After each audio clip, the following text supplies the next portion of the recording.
Hello, and welcome to the Dahlia World Gardens presentation of Seattle at Dawn, a Mage the Ascension Chronicle.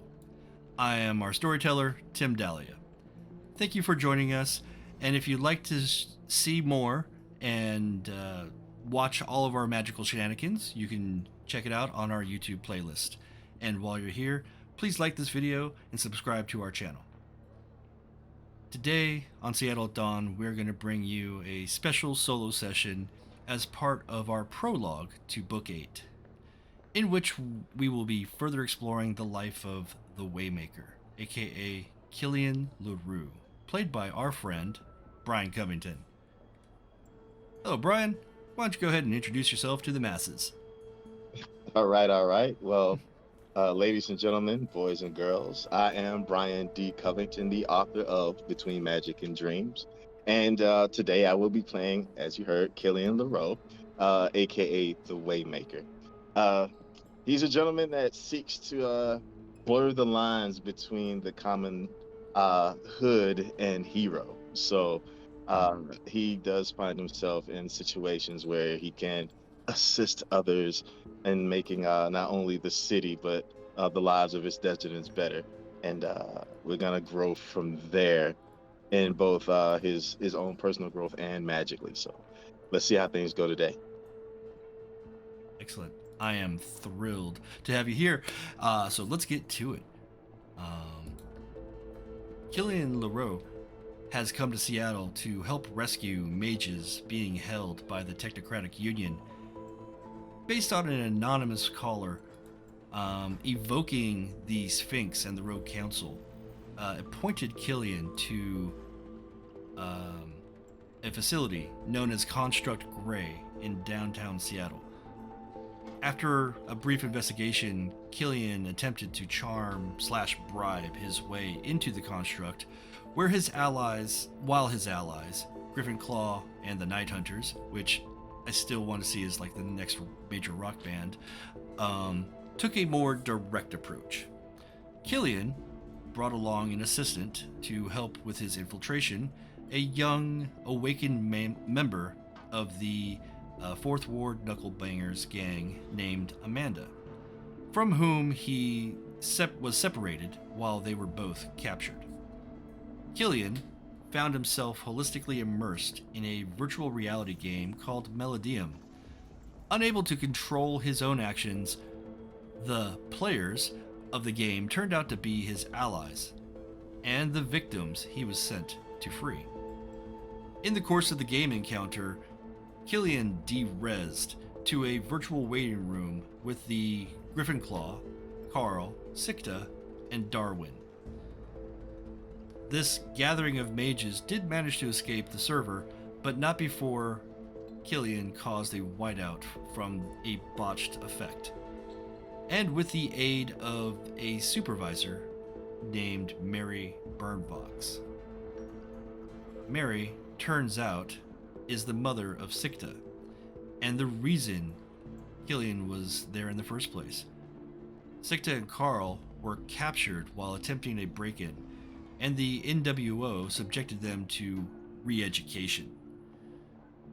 As a superior in the Technocratic Union's Iteration X, Mary could not interfere, so she sent an anonymous phone call to Killian, hoping to evoke the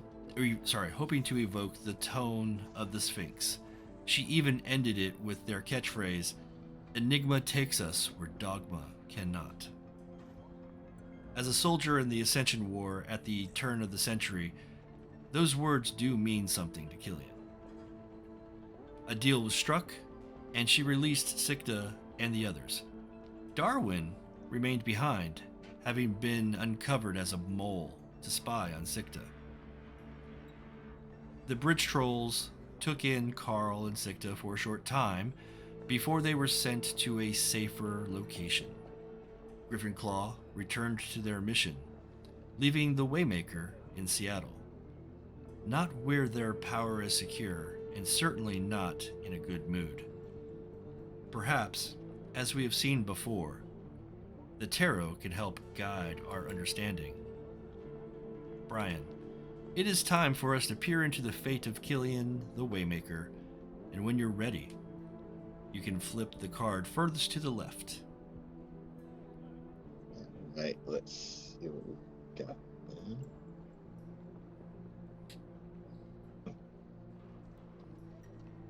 If you right click on the card, it'll give you the option to flip. Gotcha. And then we're going to be reading it from left to right. Okay. First card. Oh, wow.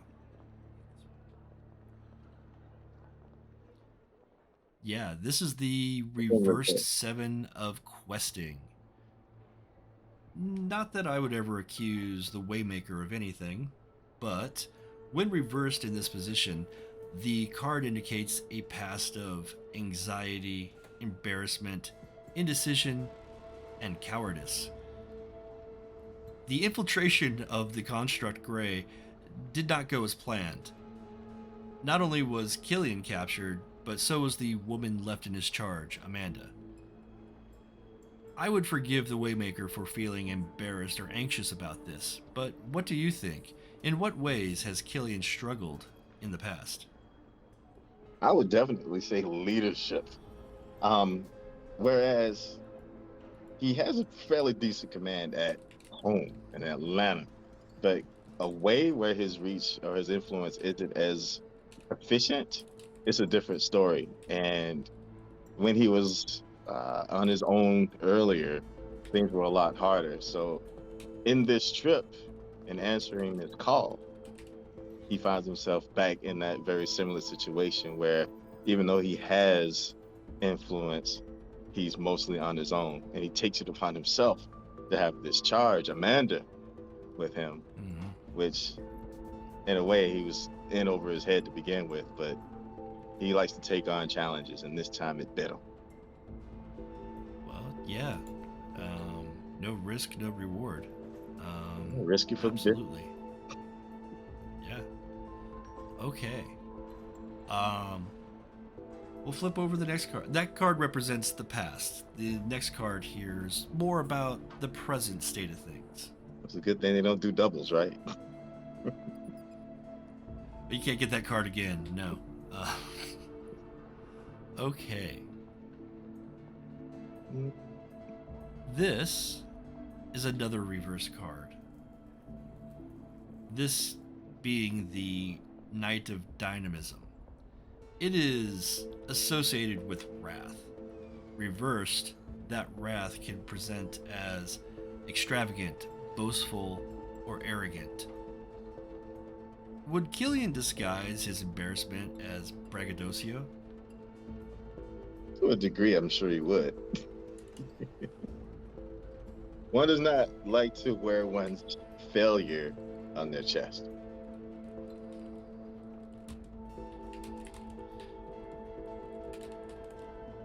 Indeed. And it wasn't a total failure. Indeed, and as it turns out, only you did rescue several people. And got yourself out. So, that wasn't a total loss, but some people have higher standards than others, and usually mages have unrealistic expectations. Yeah, I mean, he's feeling a lot of guilt right now and is likely to make some rash decisions trying to get Amanda back. Hoping that she's still Amanda, given the circumstances. He knows what goes on in there, so. Nothing good from your perspective. Right. Okay. Let us take a look at the third card. This is the broad general future. All right, let's get it. I know that lady. Do you? That is, that is the 9 of primordialism. And for the future, this is good. I mean, she may not be the most attractive lady out there, but this card does mean there will be success, fulfillment, expansion, and attainment. A sense of completion infuses this card. It seems the Waymaker could come out on top. Well, we shall see. After a We few shall. goblets behind her, I'm sure she looks just fine. All right. We're doing But it. it isn't always easy to just win. Um, it isn't enough to know what is, but it's important to know why. And we should pull the next card. Let's see what we got. The Ace And in of this position, Ace of Primordialism, reversed. We can find some clues here. Um, Often associated with feelings and self awareness. When reversed, this can represent instability, mutation, and repression, or repression. How do you see that emotional state? Would this be following a success or what? This would be more current reason for circumstances. Well, if that's the case, then he would probably see the fact that he got, helped get everybody else out as a hollow victory, like an incomplete achievement.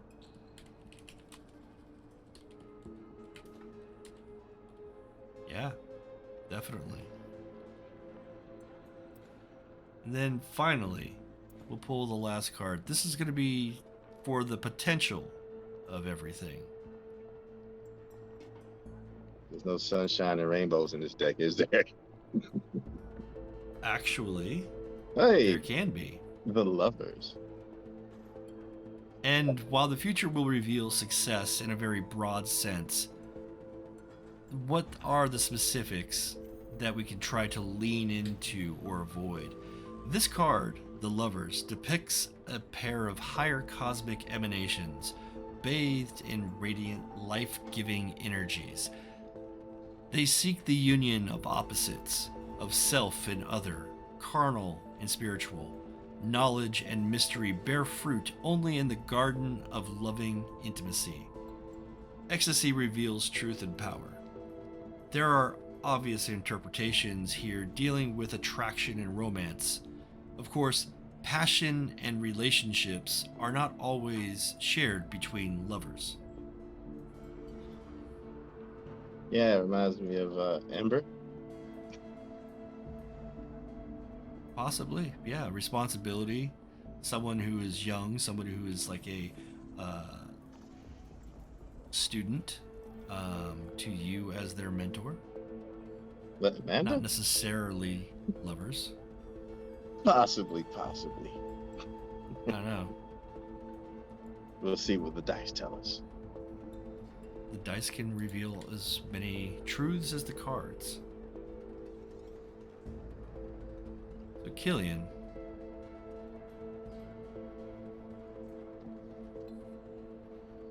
you can afford a nice place to stay while you're here in Seattle. In fact, you have started efforts to bring him in more of the company and start to bring and gain a foothold here.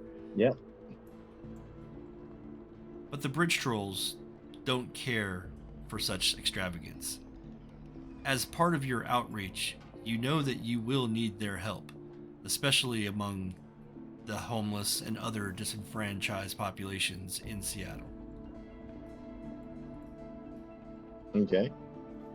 You have brought yourself to the chop shop. This is one of the squats that the bridge trolls occupy, and they have agreed to meet and speak with you as you lay out your plan of influence in Seattle. Hey, Cinder's here. Cinder is here, as is Con and Chopper and Jinx and Sabra, and the four dogs, the family dogs as they call them. So the whole gang is here. The whole gang is here. Those dogs, for reference, are Chubby, Badge, and Fenris. It's easy to tell which one is Chubby. Yeah. Slightly chunky. All right. Chunky. Yes. So This space consists of a garage separated into a separate side room for rest and another room with a pile of books and a couple of seats called the library. And they bring you in, and Chopper is intent on her workbench. She doesn't really pay a whole lot of attention to outside influence. But Jinx, she comes up, she's like, I don't think we've met. but we had. Had we? I believe so. All right. Was it in the park? I forget sometimes. I hit my head a lot. It's all right. It's all right. Nice. Everybody's here. We are, Yeah. says Khan. And hadn't seen you in a while. So I'm sure you guys know that I have plans to enrich the lives of those here. I have a little bit of influence, you know, things that I can do, calls that I can make. I mean, I could definitely enhance things around here, get you things you might need, you know, tools you might desire. Chopper over there, you know, all you have to do is ask. Just let me know what it is you need. Do you have a carburetor for a 1972 Chevy? I can get you a carburetor for a 1972 Chevy.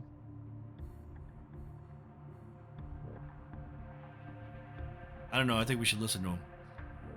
And she goes back to her workbench. Whereas Jinx is like, we like it the way it is, asshole. Look, I mean, we have everything we need. We don't need any fancy gadgets or any of that type of bullshit. It doesn't have to be fancy gadgets. I mean, I'm sure some of you are sick.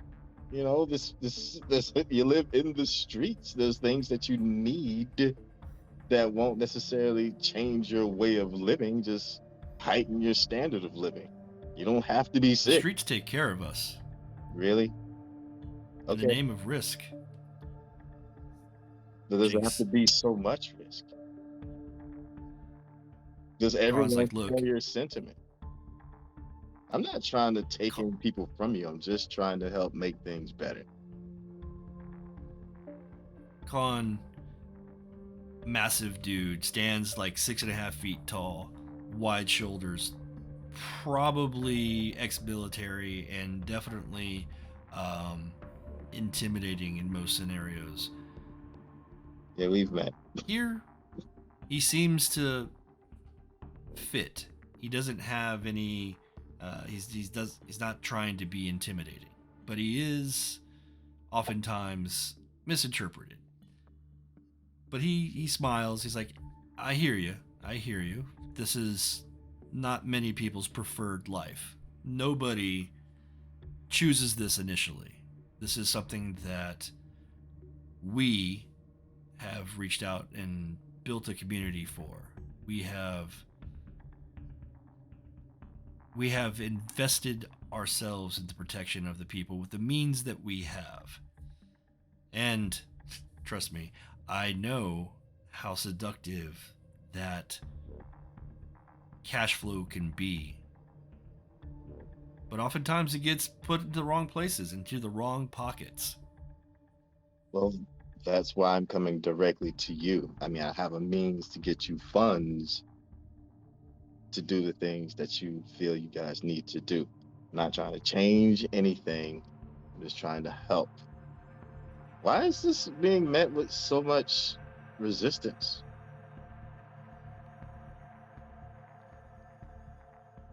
Because people have tried to help before and have failed. Because every single person that has come to Seattle to save it from this scourge of homelessness has gotten it wrong. Then tell me what I need to do. I'm standing here with resources saying, tell me what you need. Yet all I'm getting is, we don't want help where it's clearly needed. Cinder speaks up. She's like, when we first met, we had a conversation about the use of money to solve this problem. Hmm. What do you propose beyond cash? Cash doesn't have to be the direct means of helping the situation, right? I mean, It better you, not be. all I'm saying is it's a great motivator, right? There's people who would like to help but may not have the funding to do the things they need to do to assist you. There's definitely a greed factor, but I can vet that. You can vet that. You know who's going to best benefit you guys, and I can get them what they need to do that. So if it's just the wrongful placement of the money, I lay that in your hands. You know who's best fit for the job. You're making it way more difficult than it needs to be. Sometimes you have to stop and think. Maybe you're just accustomed to suffering, or maybe you're just accustomed to struggling, and that doesn't have to be the way life is. We can make a better way. Okay. In that moment, go ahead and roll for me. I would like a. This is still manipulation. It's not charisma, although that is Not strong suit. an option. But no, you know what? You are charismatic. I'll allow you to use charisma in this. Charisma and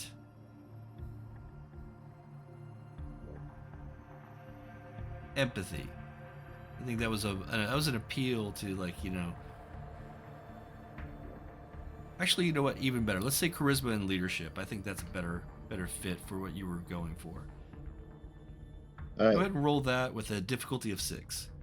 So charisma and empathy, right? Yeah. Yes. Oh no, leadership. Leadership. It's the same. So Yeah. that's 6. And Okay. let's see. 5 die pool? Is that what I'm doing? So if you go to the top of the character sheet, there's a bunch of dice pools. You Hmm. can choose any of them, but when you open up the gear, it allows you to choose which attributes and skills All right, got you. that you would like to use. So we'll do charisma and leadership. Boom. All right. So, and description, action,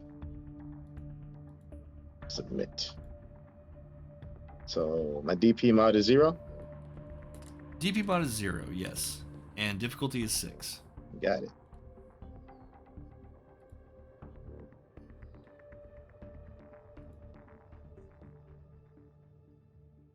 All Roll, right. do we roll? I did. I see it. Okay, You may got it. not have had dice turned on, but that's fine. I'll have this.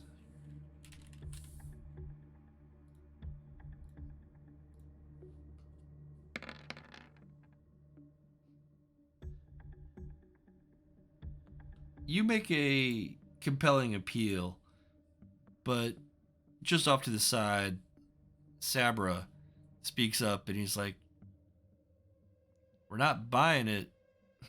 You know, you gotta try a little harder than just you can do what you want. We've been doing what we want here for 10 years now." Okay, so if motivational speaking at this high caliber is not going to move you, you tell me what it is that it's going to take. Because I keep asking, but I get no answers. How often does somebody actually come to you and offer you the help that you say you want, or wants to help you get to where you need to be, but no strings attached? I'm actually that. I should have some kind of credibility about now.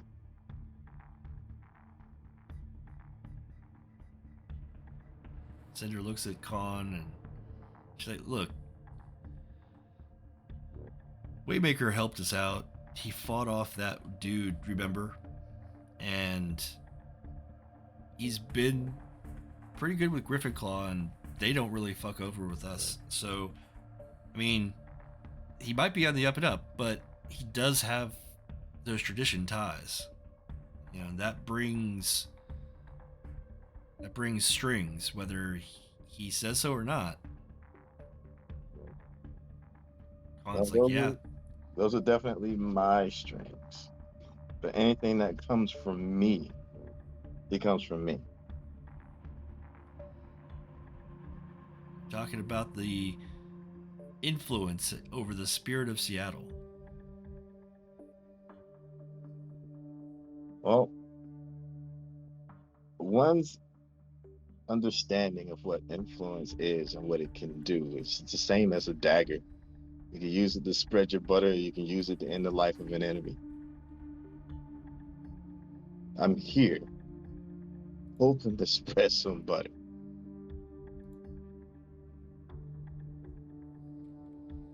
Cinder places a gentle hand on your shoulder. I smile at her. And she closes her eyes for a moment, and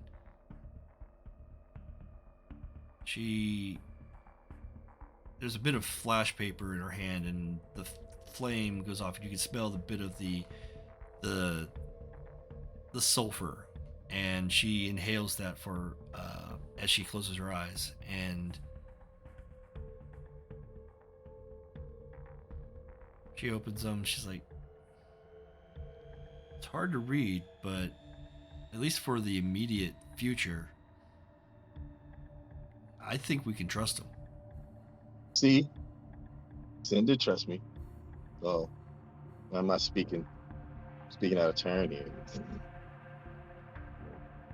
It's fine, says Khan. Khan's like, we're not like a committee. We're not, this is not a boardroom or anything like that. This is us. This is us talking. I can't help but feel a little bit on trial here, but okay.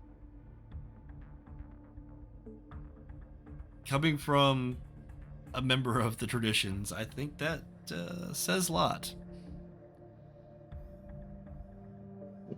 Fair enough. But the offer still stands. Again, no strings attached. Come trying to do something good. That's all.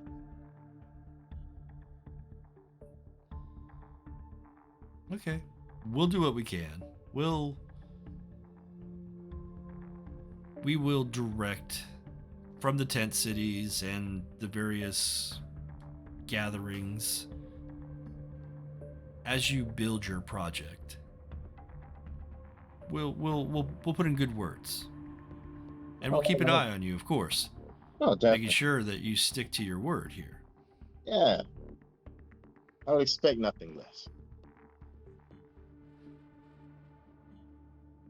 And Cinder, if you feel the desire to come and check on me personally, I can tell you where I keep the extra key. She smiles, shakes her head. She's like, I mean, I would expect no less. And Jinx, for her part, it's like, we're just gonna go along with this? And Chopper's like, he said he'd get me that carburetor. I heard what he said. I don't know. This guy comes in from the East Coast. He's got gang affiliation. We have always tried to make sure that we don't have any of that here. I mean, remember what happened to Sabra a few years ago? Come on. This is risky. And I'm all about risk. Let's not kid ourselves about that. In the name of risk, we trust. And as she goes on this rant, you can see on the workbench, some movement. It's not being automated or caused by anybody, but you see the joints of one of the armatures kind of wave at you. Can I do perception to see if I can get a better view of it, or is this something that everybody else knows is going on and I'm just not catching wind of it? You seem to be the only one witnessing this. You feel that you're being pulled a little bit out of the space. You can hear the rant, but it's going to the back of your mind as your focus is being brought to this.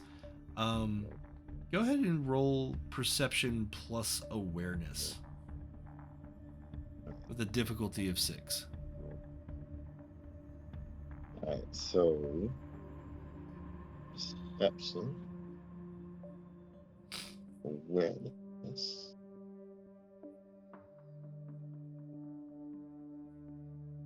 And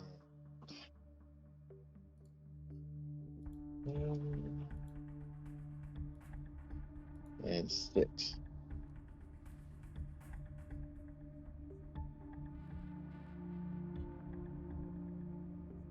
Really wish I could see these dice. Well, you can if you go to the gear in the right hand page, and dice options allows you to enable 3D dice, advanced dice, and automatic rolls. If those are all clicked on, we should see some peach colored dice. Okay, they were not. All right, they're all on now. But I think it'll show up on the Okay. next roll. It may not show up on this one, but it'll show up on the other ones, I bet. Yeah.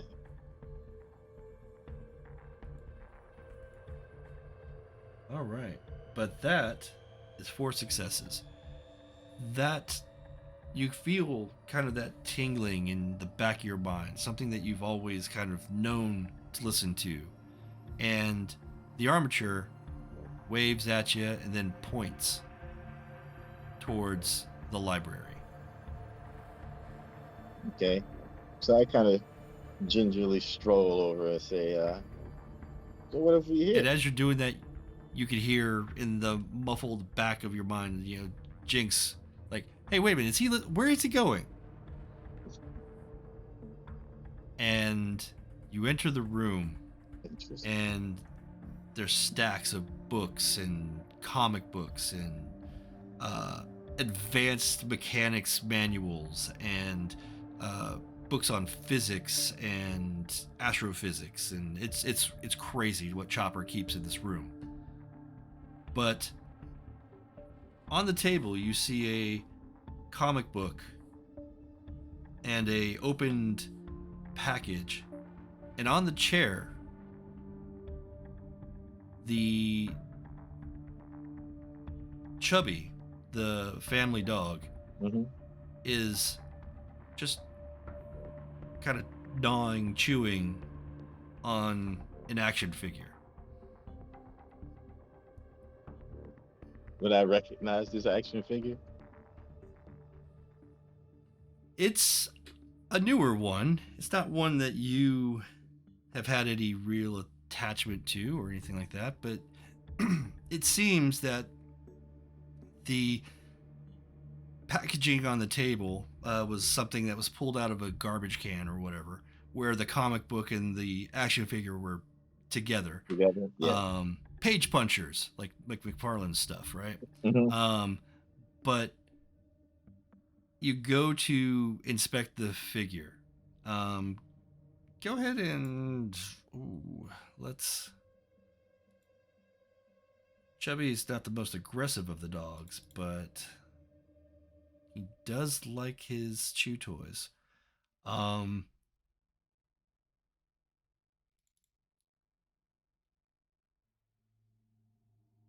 try charisma and empathy again. All right, you got it. Saber's like, hey man, hey, that's Chubby's. What are you doing? Chubby's. All right.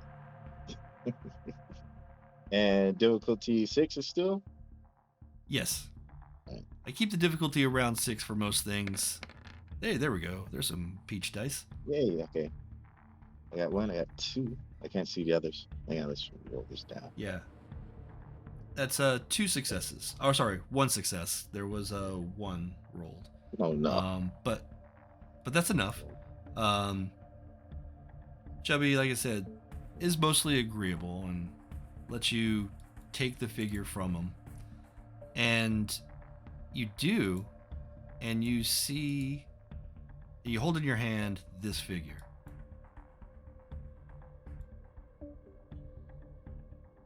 Oh, nice.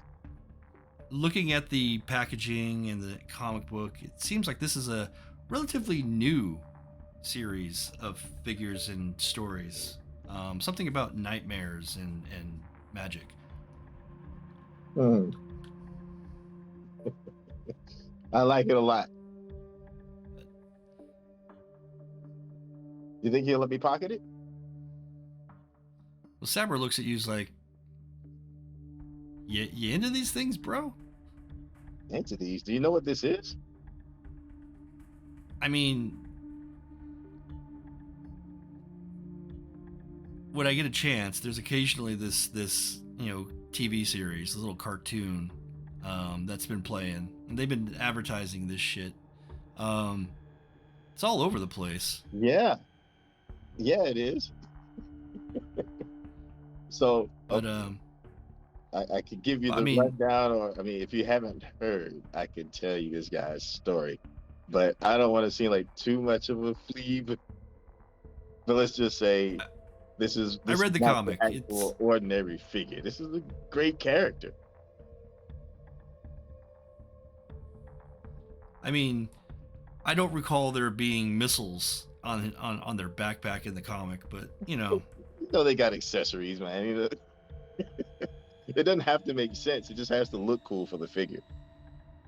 yeah, that play action, I get it. Sure. That thing it's better than some of the things my parents gave me when I was a kid. So Yeah, it's like 40 points of articulation here. Look, look, look. Even his toes move. In the boots. Insane. and the boots. So yeah, yeah. So okay. Well, I mean, if you like it, I don't think Chubby's gonna mind. Sweet. Thanks, Chubbs. Are you, boy? Can I call you Chubbs? Are we there yet? I'll just pocket this for Chubby now. just seems to turn in the chair and face the other direction, Okay. sulking a bit. But That means he likes this decision. At least that's the way I'm playing it in my head. Sabra's like, okay, that's fine. You know what? I can always pull another one from the dumpster. You found this in the dumpster? Oh, I mean, we find everything here in the dumpster. oh, one man's lost. I'm sure this was chucked accidentally. It was mine now, so it's all good. Yeah, see, win-win. I win, All I right. win. So you pocket a nice action figure. Guy looks great. And Chubbs seems okay by this point. And Sabra's like, okay, so you get an action figure and we get access to your influence here. And you're building, well, what is your plan? Are you planning on building new facilities? Or Yeah. are you like gonna take the old YMCA and like convert that into a shelter? Yep. It's going to be on the surface, of course, on top level, it's going to look like a refurbished YMCA, but beneath it is going to be our headquarters, or at least a growing headquarters where I can start bringing my people in, letting them know what the plan is, setting up my operation. Okay. You you work out the details a little bit of like what you plan to do with the bridge trolls, and they, Saber kind of goes back to the books. Chopper goes back to the table. Jinx grabs her skateboard and just leaves. But Khan and Cinder, the quote unquote adults in the room, not that any of these people are young, they're all in their 20s now or older. And they seem impressed and receptive. Go ahead, and this is going to be the initial project role for gaining influence in Seattle. This is basically, like we talked about before, the project that's going to take almost a year. But this is November, and we're starting here. Um, so go ahead and roll, and this won't be something that you can roll from the character sheet because it's going to involve um, your backgrounds. So I'm going to have you roll. It's going to be a combination of streetwise and resources. So that's going to be 7 dice. So if you go to the dice pool roll button, just have 7 dice that you're rolling. I should also, before you roll, is there any magical effect that you would like to work in general for this whole project that might increase this dice pool? All right. So, and this doesn't have to be something that you do here in the moment with the trolls, just over the next 10 months, like a ritual. So as you know, he works, with random materials and also through his art. And graffiti, that sort of thing. Yeah. Why not have it to where I have works that I create on the walls within the building that have a magical effect that's continuous. Okay. Like motivate. I like this. Positive vibes or whatever. Something that keeps morale up and keeps people interested in the plan, our goal for what this operation is doing. Okay.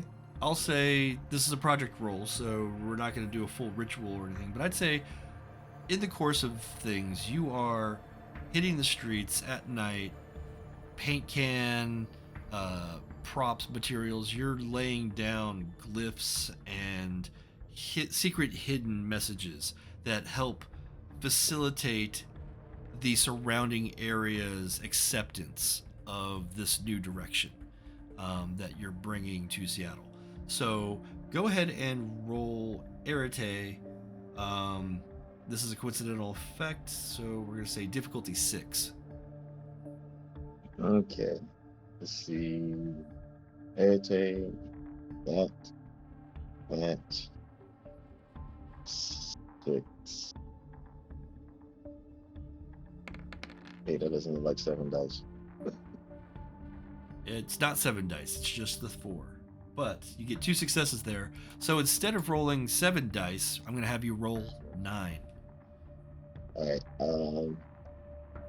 Let me do this right. Okay. Tell me again how to change the number of dice. So there's a button, I believe, should be on either the bottom or it says standard dice pool roll. Okay. I'm not saying that. Let me look. Let's see. If you go to the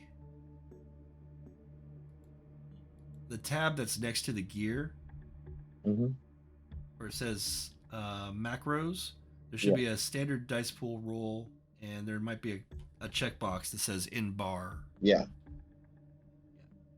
You can add that to the bar, and then you can use that button for just rolling any number of dice. Okay, there we go. So make this 9. 9 dice, difficulty 6. Variable target number. That's 6. The dice pool modifier would be 0. Sorry. Okay.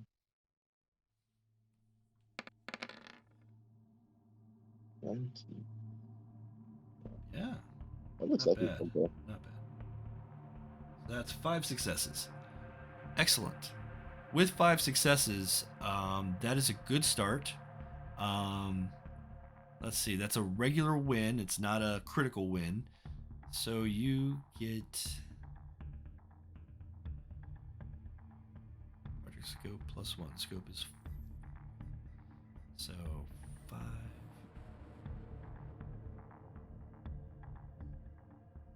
+1. That's 5.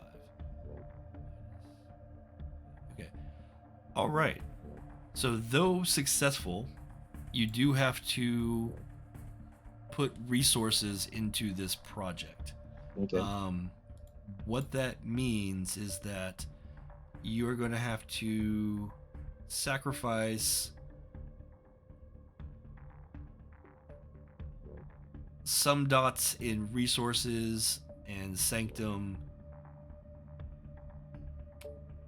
That's probably it there. So while this project is in play, you will not have access to the dots that you choose to sacrifice. That just means that while you're here in Seattle, your influence is not the same as it is in Atlanta. Gotcha. And that would be resources and sanctum. How many dots do I have to give up? Right. It is a total of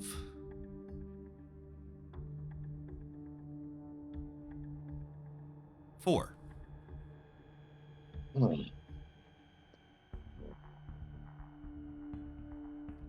Now that just means that your sanctum, like if you chose to take 2 dots away from sanctum, then what you're using here in Seattle, instead of being 4 dots, is 2 dots. Gotcha. And then your resources, you're putting your money towards the project, so you don't necessarily have the cash flow that you normally would. That's kind of what that represents when you spend resources. Understood. All right.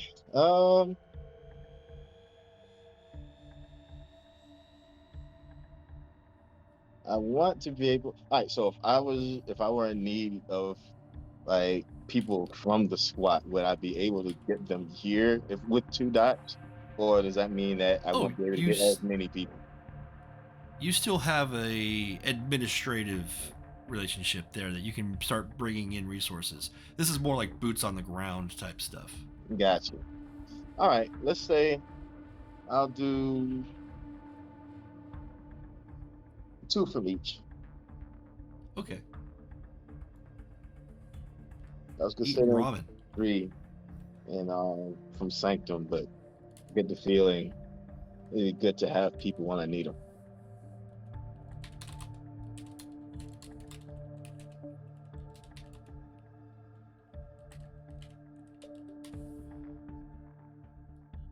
Okay, that is fair, and okay, we'll keep that in mind.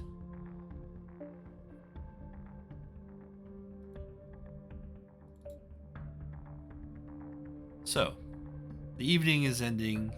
You've finished up with the details. You're just kind of hanging out now. Khan and Cinder are, like, hey, this seems workable. How do you feel? Well, I feel like it was a big struggle to get to this point, but I think we're doing good. We got worry. We got the fact that you guys have, given me this opportunity. Welcome to Seattle, brother. Yeah. I gotta say, I have to admit, I miss Atlanta, but this is growing on me. It's growing on me. Well, person of your means, you can go back and forth all you want, but this is our home. The city speaks to us, and we listen. We are her children. Understood. I go ahead and put in a call for that carburetor. Yep. Chopper doesn't need to know.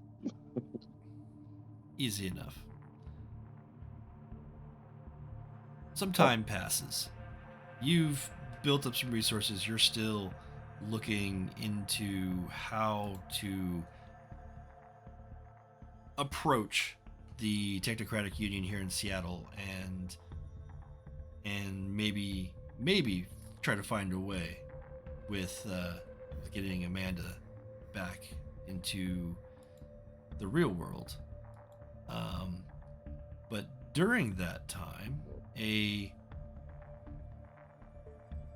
gets closer to Christmas. It gets closer to the holidays, and you hear on the news that there was a terrorist attack at the Winterfest in Seattle. And you also catch some of the details that there was an explosion at the theater there. A few days later, the news started reporting that the terrorist behind the activities, a Ned Calhoun, was captured and brought in, and his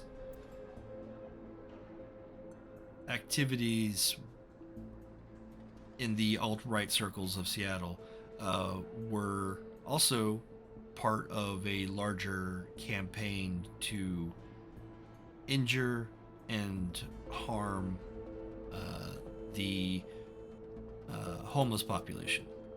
And this was something that you had dealt with a little bit in the past.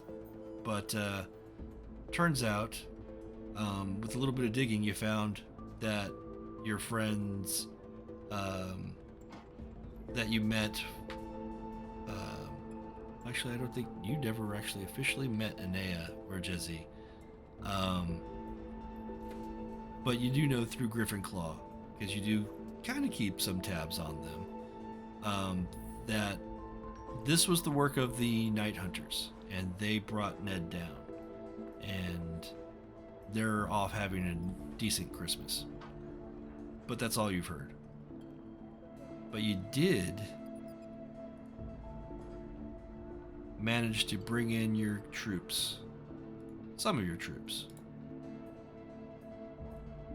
to assist with your project. And chief among them, your friend and old confidant, Siphon, is here, part of the project, helping organize this facility. Beautiful.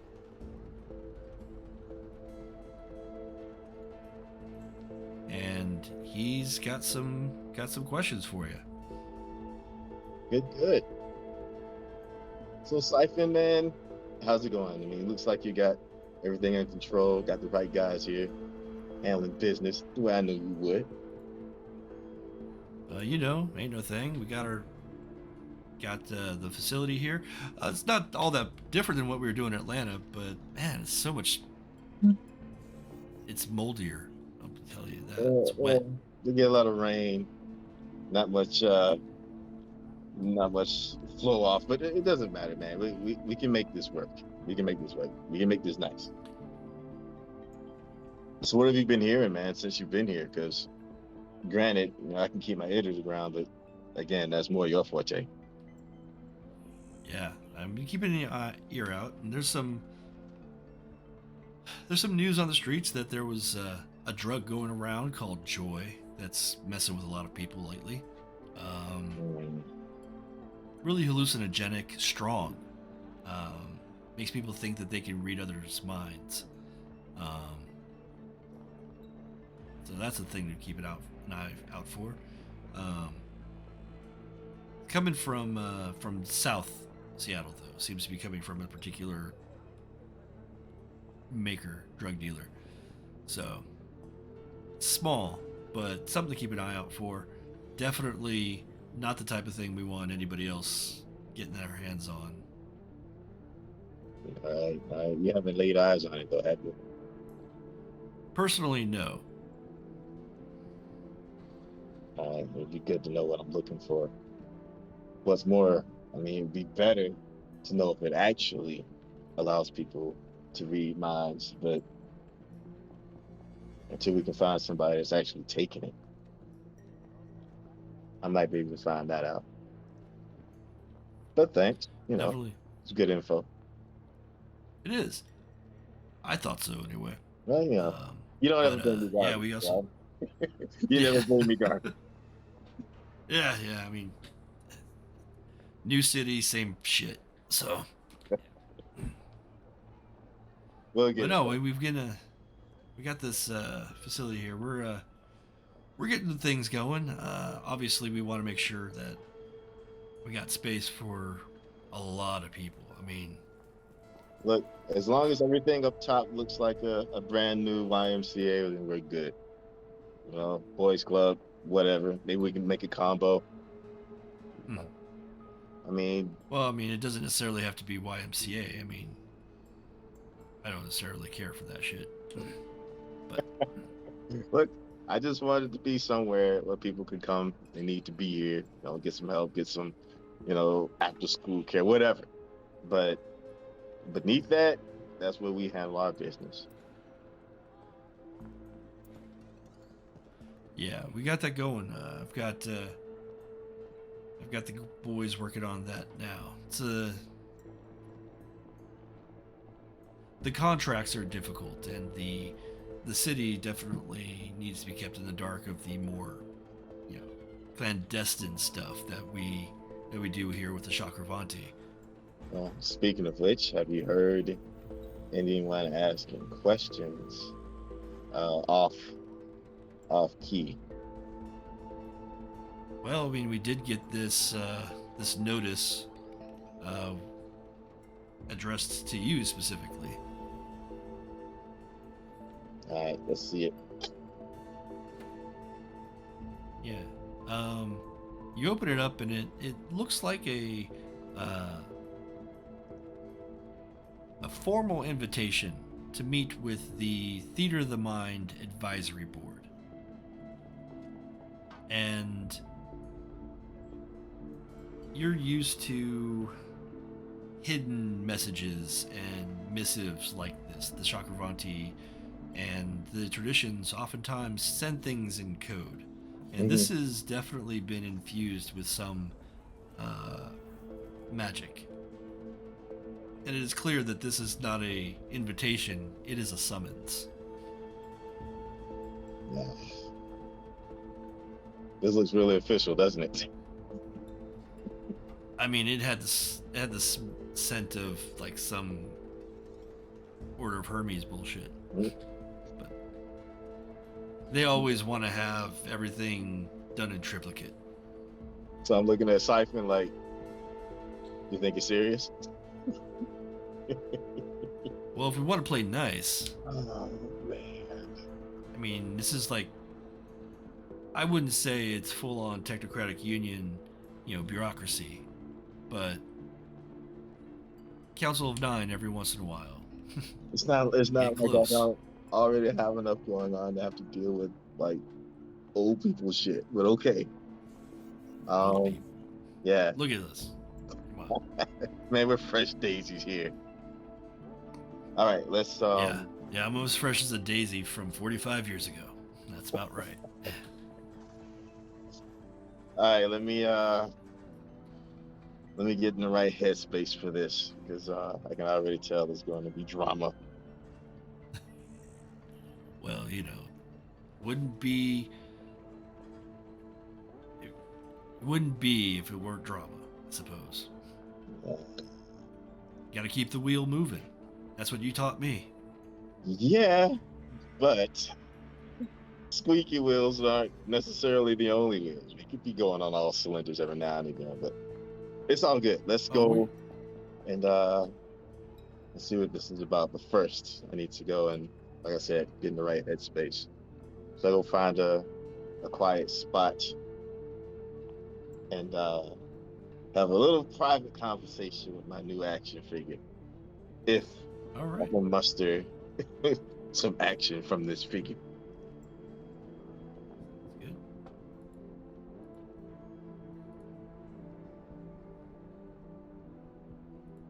In fact, could I have an inner sanctum within the base? Yeah, this could still function as your sanctum. This could Yeah. have a private office slash sanctum thing. Okay. All right. Good deal. So Siphon understands. He's like, "Yeah, I'll let you go. we still have that office set aside for you. But All the right. facilities underground going to be way better. But we Good. still got many months Yeah, you to got go. time. We got time.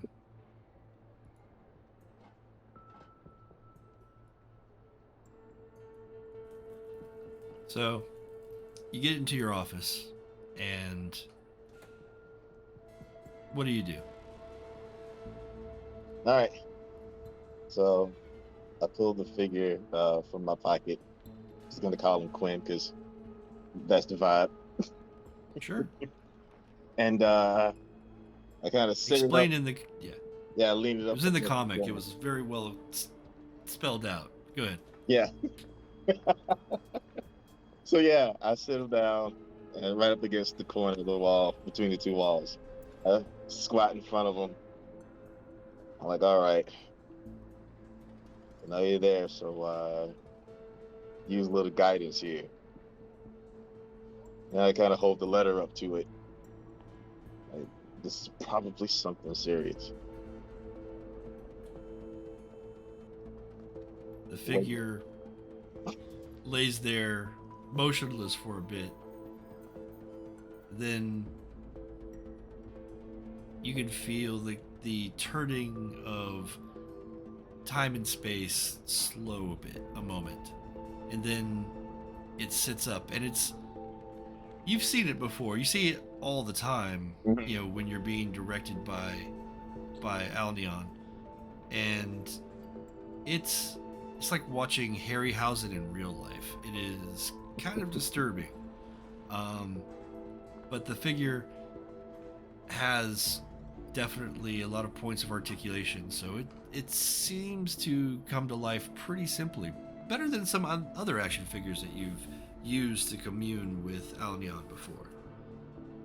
And they sit up and stand and look at you expectingly.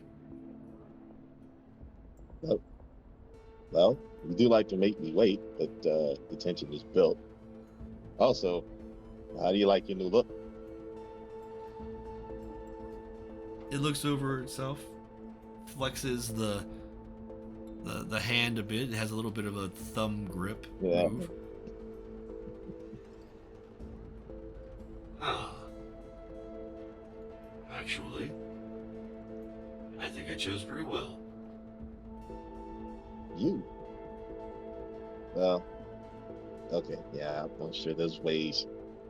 I don't pretend to know them all, but if that's the case, then why show up in a dog's mouth? It's all beside the point. This letter. I didn't put myself in the dog's mouth. That was that kid.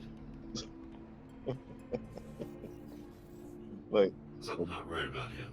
what you do in your free time out here. Too sad. Too sad to be a kid. So too sad to be a kid. I think that child lost their childhood a long time ago. But they're not here, and that was a while back. So let's focus. You're concerned here about, what is this, a letter? Yeah, it's pretty direct. Normally, they're using their enigmatic ways of reaching out to me, but this feels like a call to the principal's office. Do you care? Well, I care if it's going to interfere with what I'm working on, more or less. I might have stepped on some toes recently. Not really sure. Recently? So Only recently? I would hope that you would be stepping on everyone's toes. well, I normally them do deal so with the wake. strategically, right? I normally do so strategically, but I've been a little sloppy lately. It's not like me. Maybe I'm distracted. I don't know. I lost somebody. I need to Understandable. get that person back. Maybe that's But if got you're something going to do to- with it. Huh? Go ahead. And I've lost somebody. Maybe Maybe it's got something to do with that. She was under my direct care. Then again, they may not know anything about that. But that's unlikely, right? I can't speak to what other entities know. I know that we have a mission, and if this is going to get in the way of the mission, we should get it out of the way. But what if I go there? I guess it doesn't really matter, right? We just have to travel the road that we have, make what we can out of it.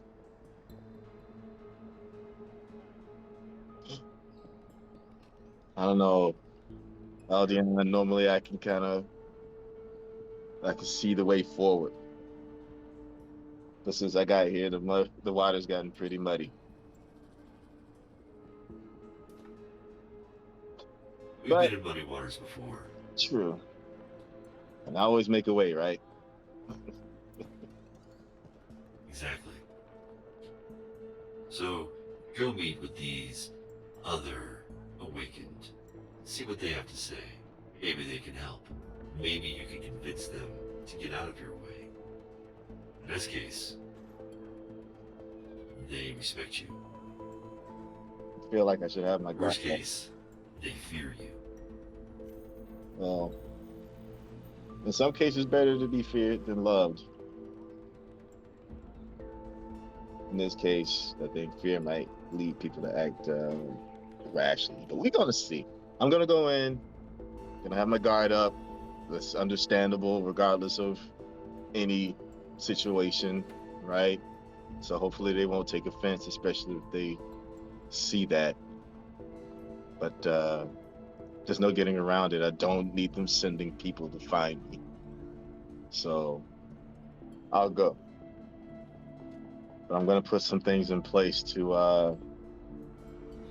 at least give me a few moments of protection if needed. Okay, what would that be? All right, so let us start with well, the hoodie, of course. That I already have that on my person. You do. As far as magic, let us see. All right. What's that?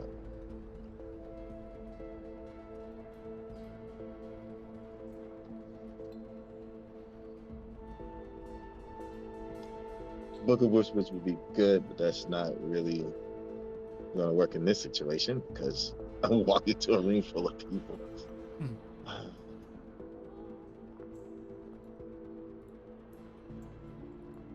All right. Would I be able to hold spy stigma? Let's see.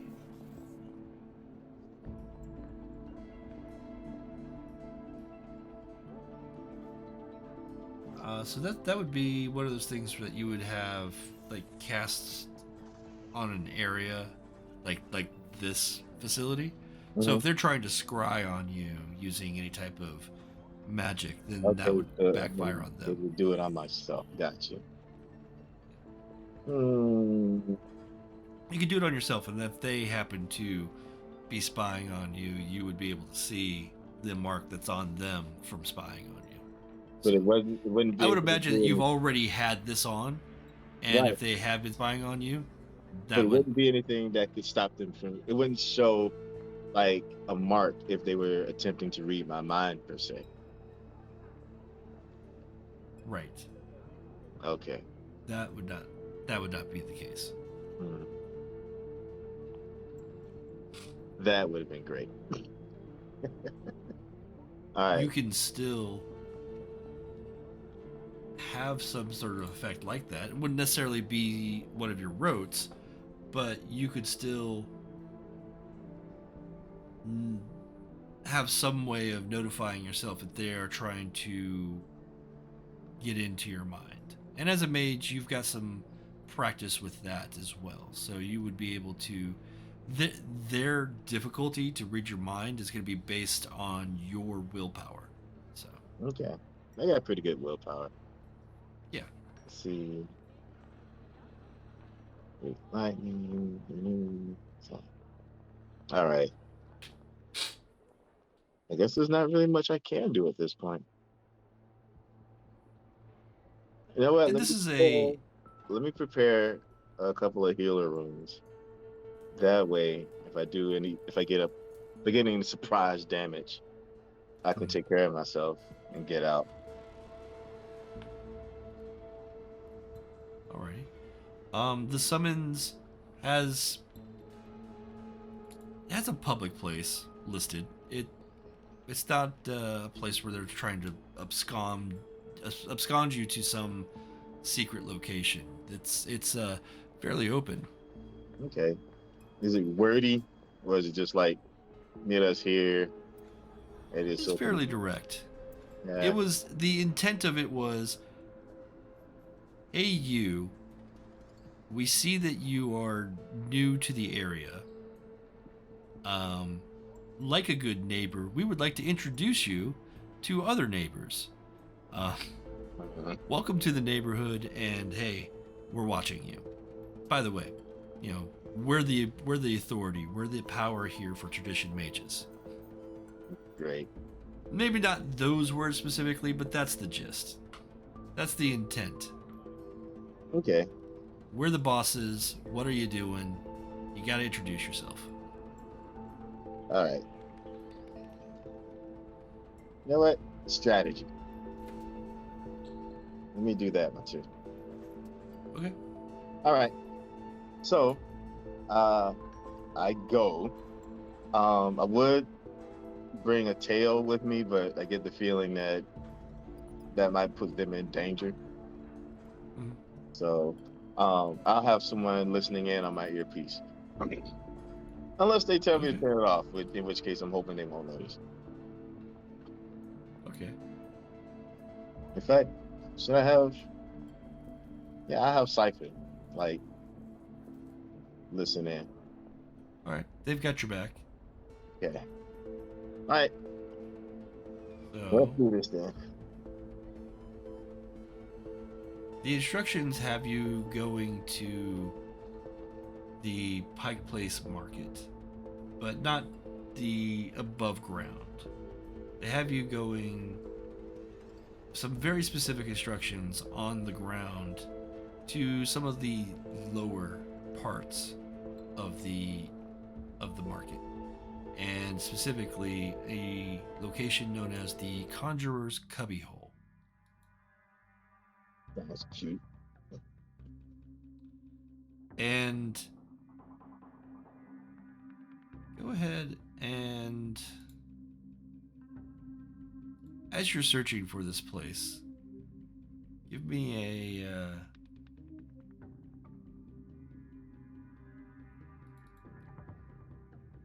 say perception and awareness. Yeah, that's a pretty likely Okay. one here. Difficulty 5 for you. All right. Because you were given instructions. Perception. Boop. Awareness. Boop.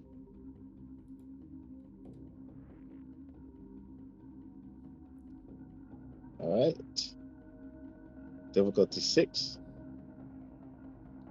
5. Whoops. Even easier. Like I said, you were given instructions. All right, let me go back. We'll adjust. Yeah. Now we can say 2 successes. Okay, excellent. I can do math. It's unnerving because as you approach, every time you turn your eye to look at the Conjurer's Cubbyhole, like exterior, your eye slips right past it and continues on. And it's almost as if it doesn't want to be noticed, which is unusual for a place of business. But after some adjustment and realizing, you decide that, hey, I can I can see this. I can do this. This is a place. And it becomes way more apparent to you. Okay, interesting. I have to keep this in mind. And you see above the door the Conjurer's Cubbyhole in this kind of glowing primal script, and next to it the universal symbol for Prime, the thing that the traditions have recognized as a shared common magical sphere. And on one of the shuttered doors next to the entrance is a big poster that shows Rudolfo the Great. Do I know Rudolfo the Great? You do not. But you do get the sense that this early, well, let's say 20th century, early 20th century vaudeville-esque poster. It's the mustache and tuxedo and a rabbit coming out of a hat type of thing. Very kitschy magic. Okay. But you go inside, and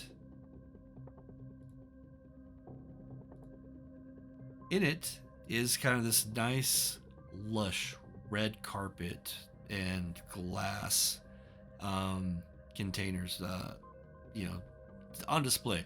And it is almost like it's not quite as chaotic as the magic shop in Pee-wee's Big Adventure. But a lot of that type of gag gift type of stuff is there. This is, if it weren't so over the top, it'd be offensive that this would even be a magic shop. Like the Big Lots of magic shops. Okay. So do I see anyone like actually running the place? Indeed. At the counter, you see who is running the counter. I've got a few choices. I'm gonna roll. Okay. The one. Fitting.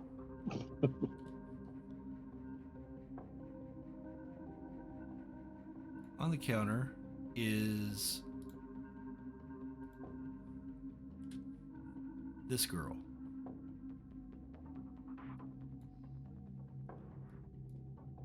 She seems a little familiar. Okay. So I walk in looking like, a customer, still taking in the environment. And once I reach the counter, I'm like, oh, this is nice. But you. Oh, welcome to the Conjurer's Cubbyhole. Okay. Do whatever the fuck you want. Oh, shit. Okay. That's the service I love from Seattle. Look. She leans back. She's like, did you want something? Well, that's the thing. I was told to come here. So, yeah. She rolls her eyes. Like, another one. Oh, God. And then she looks at it. She's like, oh, wait a minute. Oh, I know you. Yeah, I was going to ask if we knew each other, but I don't think I would have kept the company of someone with such a shit attitude. Oh, fuck you. But hey. I'm sorry. I'm stuck behind this desk doing this bullshit job. I've got an art project to finish up, and I'm sorry, but I just don't have time to be here. Rodolfo and Malcolm and all those other assholes be damned. But no, I got to get my wings or whatever. Oh, okay. I mean, art project. I do art stuff. Like, what are you working on? Yeah, I know. You won that contest just over, a few months ago. That's right. Yeah, you were there, not winning, but it's all good. You know, next time for sure, right? As long as I don't enter. Hey, hey. No, no hard feelings. No See, hard this feelings. is why people don't like you. No, actually, lots of people like me, but that's all Uh huh. besides the point, right? I mean, I'm wishing you the best here. That's that's a positive. Anyway, so what is it then that they want me here for? You said like another one. What does that mean? Means it's a lot of people come and go through here, and no one buys anything because they're always going to the back room. I'll buy stuff. What's good? Like, Nothing. This is all what's good? shit. There's got what? There's nothing And here. you know it's shit, so I'm not even gonna like Frosty. He loves this stuff, and he's like, I've seen him like, predict the exact moment that somebody's going to cross the street and get hit by a car, and he'll be able to stop it because of his prediction. But you walk in here, and all of a sudden it's card tricks and bullshit. Maybe he likes the subtle nuance and the actual fun part of this. Mm-hmm. Maybe you need to just chill out a little bit. You know what? I I'm sure that think it's your dated. what? Yeah, you're a little This more. whole thing is dated. We need to Well, find a 21st century, hangout, because this is so old. well, look, okay, so this is dated. You're jaded. Where are like the joy buzzers? That's something cool, right? I will get a joy buzzer. Oh God, joy buzzers. Joy Yeah, buzzer. we got a whole rack of, here on this peg hook. Yeah. Let me get that one. It's $11.99 for that one. All right. See, purchase made. Aren't you happy? I would ask if you'll smile, but your face would probably explode. Come on, give me something. All right, so where am I going? Okay, fine. Yeah. So here's this there. You notice there is a door that is leading to the back room. She's like, they should be inside there. All right. Well, look, you have yourself a good day. And I go walking towards the back with my new purchase. Okay. Let me adjust things here. There we go. You need some freaking cake.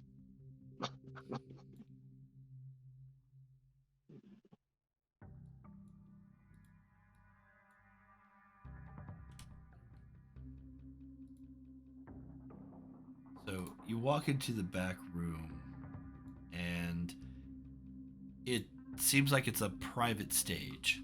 There are chairs set aside for an audience, and on the stage is a curtain with a door behind it.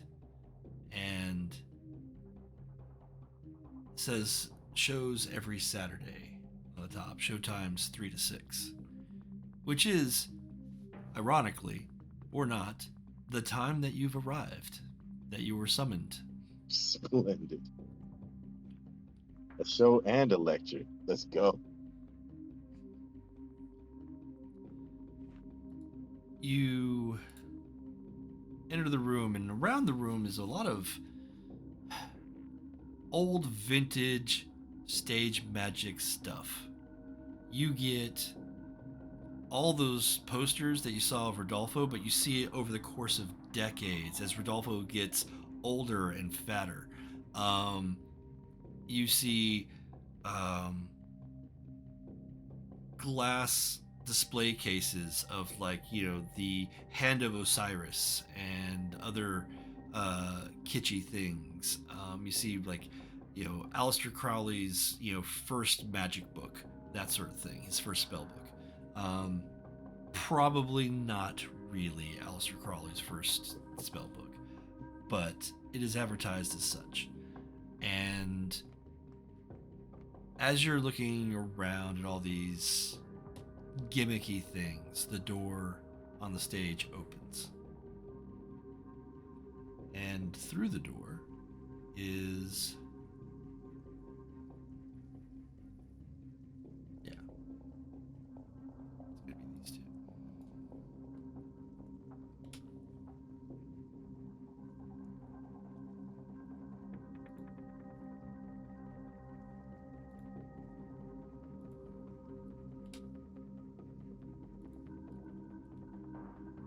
First through the door is a red-haired gentleman, long red hair, who smiles but is limping. He is using a cane, and one of his arms also seems to be held up against him in kind of a lame fashion. You can tell that there's some sort of degeneration on his right arm. Oh. And as he kind of hobbles his way through the door, off the stage, and towards you. Following him is a fabulous being who seems to stare into your very soul as they enter the room. It feels like all attention is sucked from whoever's there to observe them. Okay.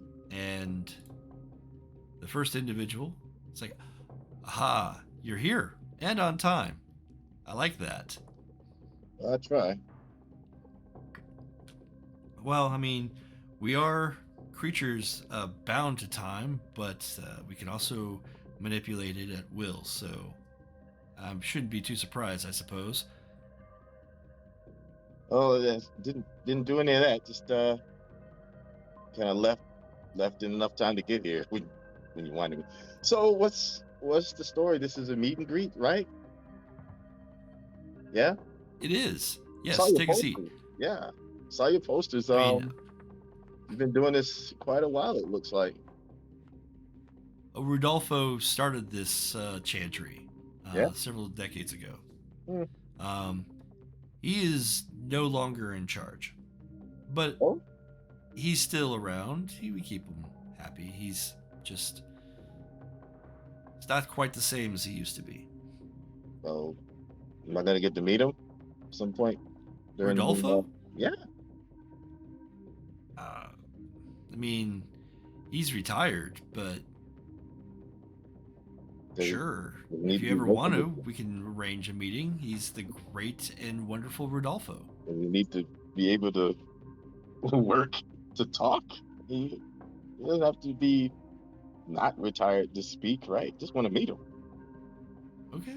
Well, I mean, I know the guy. Frosty, my cabal mate Frosty, he loves the guy. Been taking care of him for years. I'm sure I can put the word out and make sure that Rodolfo and you can get to meet. All right. He's a lovely gentleman. He's, like I said, a little bit beyond his years, but who isn't these days, right? Yeah. Yeah. Yeah. All right. So, no. My no name's Brian? Malcolm, by the way. Malcolm Okay, Matthews. Great. Thank you. All right. So, I am And this still- is... as you know, Yes. Thank you, Yeah. Mr. LeRoux. just Correct? last names. But yeah, sure. You can just call I me mean, Killian. if... Killian. Yeah. I will. Okay. The bald person, they speak up and they're like, and I am Sage Nova. Wow. That's a pretty name. Thank you. Yeah. Yeah. I would like to see... Let's see. Dynamics investigation.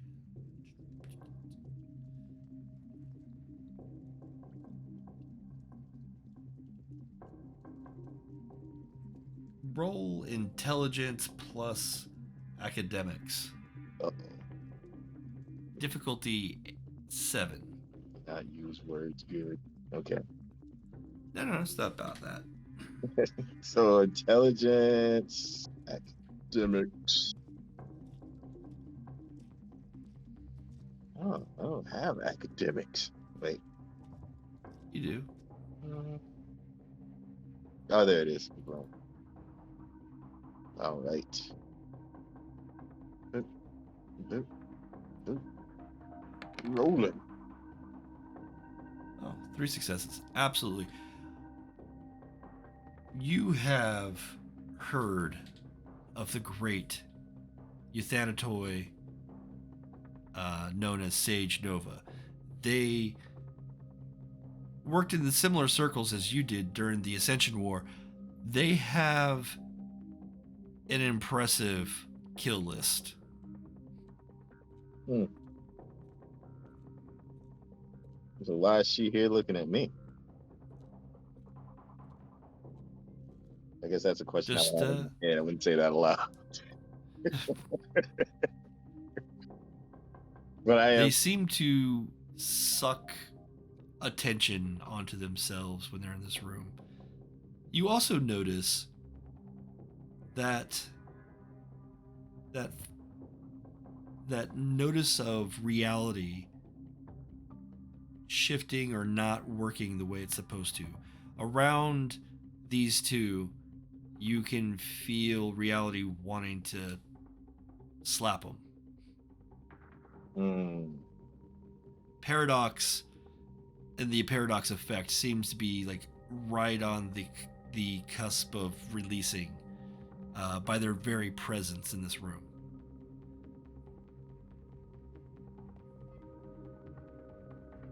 I'm sorry, Killian. We don't mean to take up too much of your time. I'm I'm amiable to all sorts of newcomers to Seattle. I want us to be the place for the awakened. Um, and so, as a courtesy, we just felt that we should meet with you and discuss what your plans are and how you can help the city of Seattle. Okay. I'm sorry. Your name again? Malcolm. Malcolm. I mean, it just doesn't have the flair of Sage Nova, so it didn't stick the first time around. But Oh, you want flair? yeah, well, who Hold on. doesn't? But no, don't set me ablaze. We don't need any of that. I'm just saying the name wasn't as catchy. But as far as my plans here in Seattle, I mean, I wish to be a boon to the city. I want to assist where I can. Good Samaritan, so to speak. That kind of thing. I mean, I don't know. I see people in need. I want to help out where I can. That's fair. I think that's a similar goal to many of us. Yeah. We are not. We're not really all that keen on structure and winning over the sleepers by force. We want ascension for all, but we also want to do it humanely. The Ascension War has ruined many of us and destroyed, a lot of what was great before the Week of Nightmares. So I just wanted to make sure, as an old Ascension warrior, what your intentions in our city was. Well, I can't really spell it out any more plainly. I mean, there's people that I feel have been overlooked. Tent cities are growing.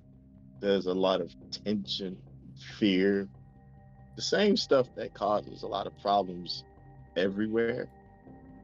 And I feel as though if you have an ability to assist, you have the means to assist, you're somewhat obligated to do so.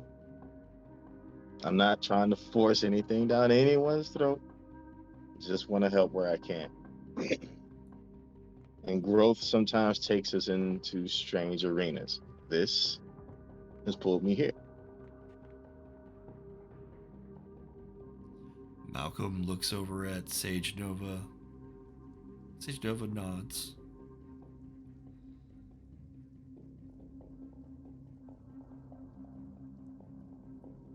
I know it may be rude to ask, but I feel I must. Mhm. What happened to your arm?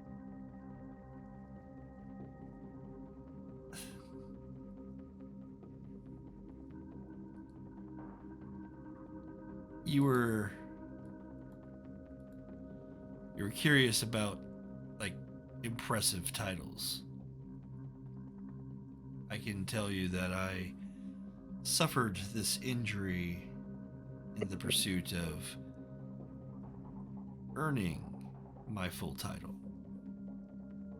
which, for the ever curious, is Malcolm Alexander Matthews, Bonnie Flambeau, Maelstrom of the Nine Stars, Defender of Dositep, Fallen from the Horizon, Wielder of the Ever Burning Heart. That's My arm pretty was impressive. taken from me in defense of Dositep. And this would ring as frightening because Dositep fell in the late 90s. It was completely destroyed and left to the wastes in the realms beyond. And tales of anybody who survived this magical explosion that was later reported to be from one of the greatest magical masters who had ever lived, at least in the modern times, Mm-hmm. that they sacrificed themselves to save this chantry. Malcolm acknowledges and gives you the title you were looking for. That's great. That is an incredibly long yet impressive. Sorry, Sage Nova. But is this something that can be healed? Because I could make an attempt.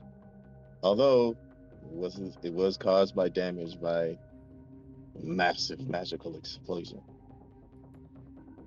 It was not the loss of Porthos that caused the injury. It was my own hubris.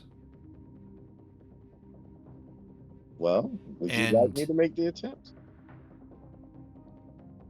I would not want you to waste your efforts. I have spent a lifetime trying to repair.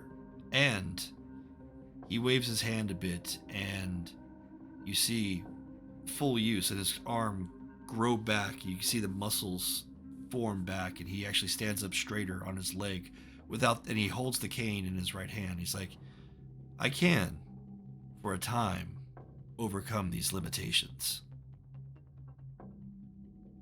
Okay. But you have to expel magic in order to continuously hold up a facade, I guess. It's not a facade. Well, I am ruined.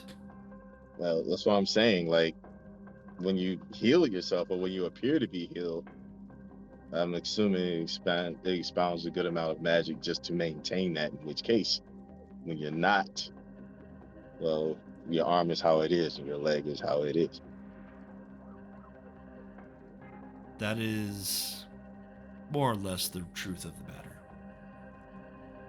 But this is not about me or the good sage.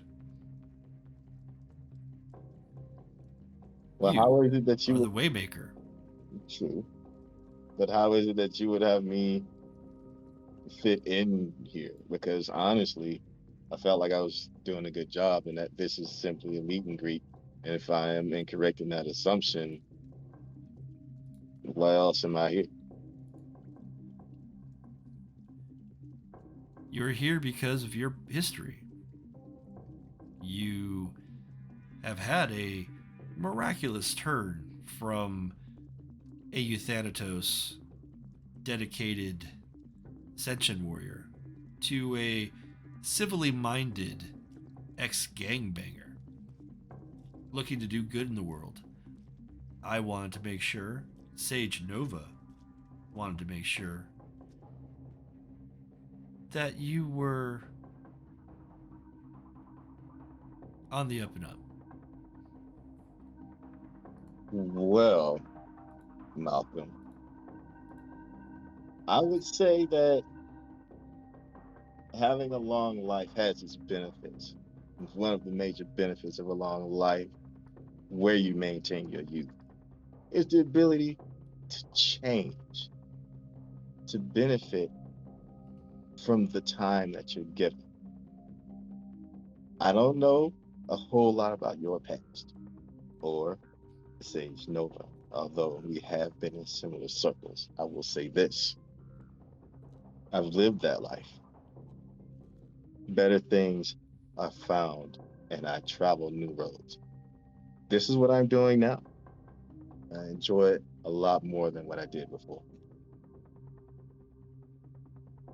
I don't see what's so difficult to understand. Nothing difficult at all. I appreciate that. I, too, have gone through many changes. You'd be. Maybe you wouldn't be surprised that I have not always been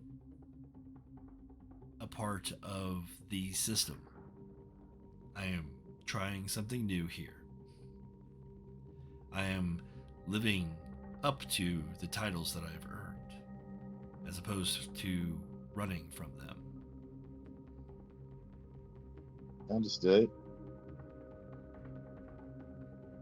I hope so. Does that mean that it is you and Sage that are the magical authority here? We are 2 of 9 Nine. on the advisory board for the Theater of the Mind. The Okay. others, they don't need to be involved in everything, and I don't need to be involved in everything. Sometimes you could have easily pulled Fandot for this duty. As it so happens, Sage wanted me to be here. I've noticed that you haven't really said much, Sage. I What's on didn't your know I mind? was required to speak, No, but but it's kind of rude not to, especially since I was summoned here. There's three of us here, two of which are speaking and letting each other know what's on their minds. I have no idea what you're thinking. As a guest here, I figured, you know, I get to hear you talk some too. You don't find it rude? as the representative on the council for the Chakravanti, Hmm? it is my duty to make sure that other members of our tradition are not going off on rogue assignments. Ah, okay. You are not here simply on your own accord, but you are allowed to be here because you are needed here. Okay, needed how and by whom, if not those that I've chosen to assist?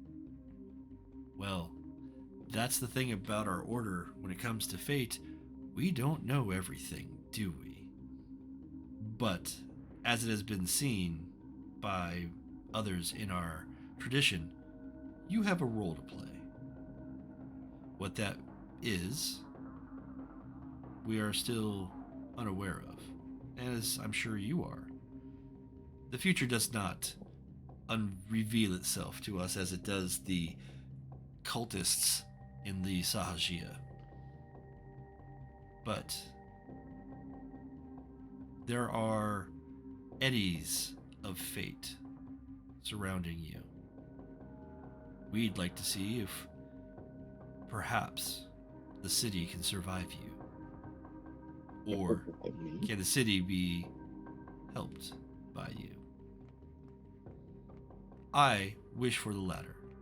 And actually, so far, you have done Very well. Well, I can only speak on my intentions. What fate has in store for me is what fate has in store for me.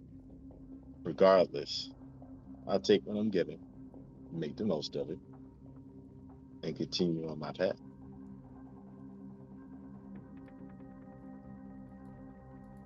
That is all that we want to know. If you need anything, any assistance from the Chakravanti or from the Theater of the Mind, they snap open a card in their hand, hand it to you. We are reachable through there. You can come back to the cubbyhole, but you can only enter the theater when supervised. Okay, understood, understood. So, no welcome basket or pie? Would you like some pie? I would love some pie. Take the elevator upstairs. The Pike Place Market has a pie place. It's fabulous. Wonderful. He reaches in for like a hug. Sage just takes a step backwards. We're not there yet, brother. Understood. So, handshake for Malcolm.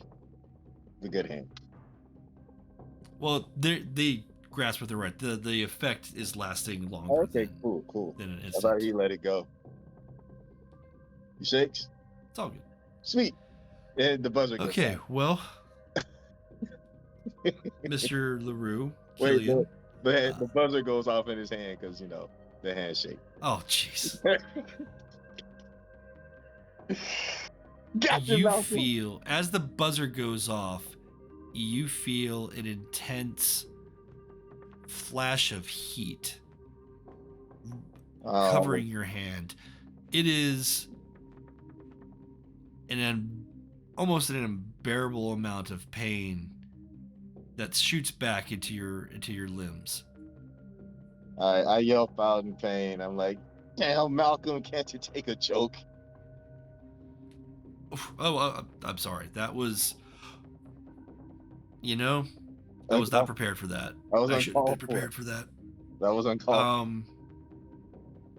He waves his hand, and any of the wounds that were on your hand, any of the burns, gone. Pain gone. He's like, I'm terribly sorry about that. Sometimes I just don't know what's gonna happen. You're on edge, Malcolm. Come on, man. Is it really that intense around here? You don't know the half of it. What aren't you telling me that? You know what? Before I go and get this fabulous pie, I can't help but get this feeling there's a lot that you aren't telling me that I should be aware of. Stuff that might put me or my folks in danger. You're gonna come smile, hear my story, and send me to get pie. But then there's this air of life-threatening doom. What is it that you're not telling me, Malcolm? Sage. Malcolm takes a moment to consider, and he says, Seattle, as a whole, is unlike other cities. It seems to survive despite magic and technology intermixing. It does not succumb to any one consensus or paradigm. What we find is that we have Microsoft and other tech giants, along with humble spiritual people. We find ourselves in a gap of incredible wealth disparity where we have the top 1%ers mixing with the rest of the 99. And it is both exciting, rewarding, and frightening that all of this can exist. And yes, for the past 20 or so years, there has been the truce.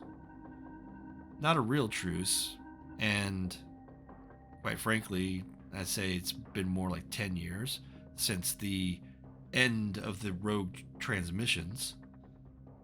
But the Technocratic Union and the Council of Nine Traditions have not had any open conflicts for some time. It's been quiet. And now, in just this past few months, we've had unprecedented confrontation. It's a bit jarring, but not wholly unexpected. No Cold War has ever ended in peace.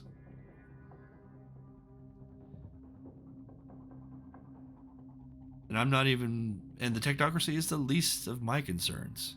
I worry about more nefarious entities at work. So, yes, I'm not telling you everything. There is a lot on our plates, and it is not easily digestible by any single awakened individual. That's why there are so many cabals here in Seattle. They all have a place and a purpose. They're all working to goals that they believe in. It's our job here to try and make sure that everybody gets what they want without hurting and taking away what people need. Okay. That sounds fair and just. So why did you feel like you need to keep that from me? We believe in giving our, for lack of a better word, constituents autonomy. You are free to do as you are free to do, recognizing that there are webs that are formed that will connect you to all of us here. Okay. We just hope that we're able to work together, and that if you need help, we can try to help. And if we need help, that you are also there to answer the call. Got you. Well, that being said, I hope I get to meet the other 7 of your group here at some near point in the future. But for now, there's pie calling. I highly recommend the strawberry shortcake. It's not pie, but it's fantastic. And provided by one of the local, the strawberries anyway, provided by one of the local communes. All right, I'll give it a shot. Thanks for this wonderful meeting, Malcolm. Sage Nova. Hopefully, Sage Nova bows. Nice. Hopefully, we'll see each other again soon. I can get that hug, and we can move on to better, less ominous conversations. Huh? Maybe even see a movie. I agree. I'm not really a big fan of the ominous conversations. Yeah. Those happen rarely. Well, good. I try. Better. All right. And in a few months, I'll have you by.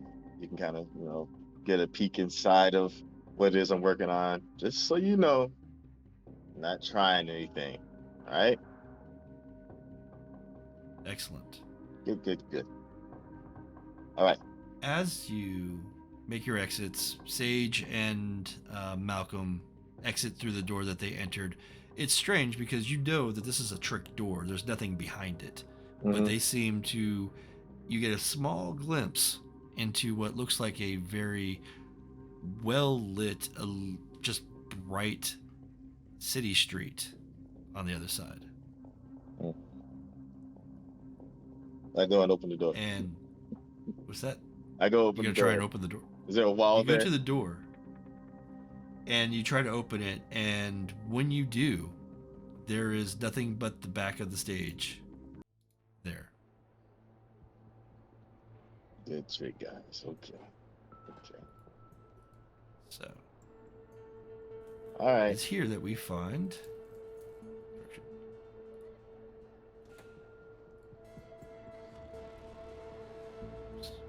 I am going too far. Back, give me 1 second. I'm gonna grab my charger here. No worries. We'll be finished up in just a moment. All right.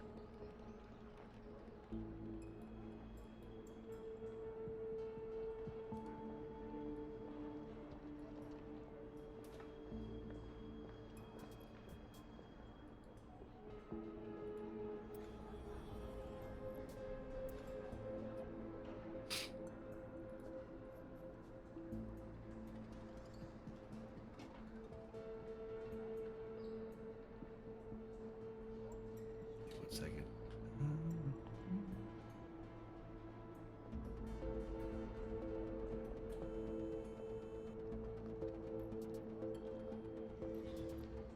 Okay.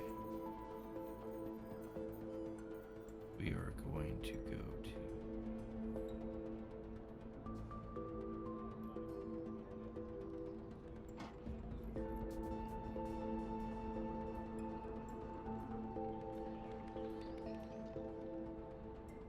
Sorry, gotta find everything. It's hard to find.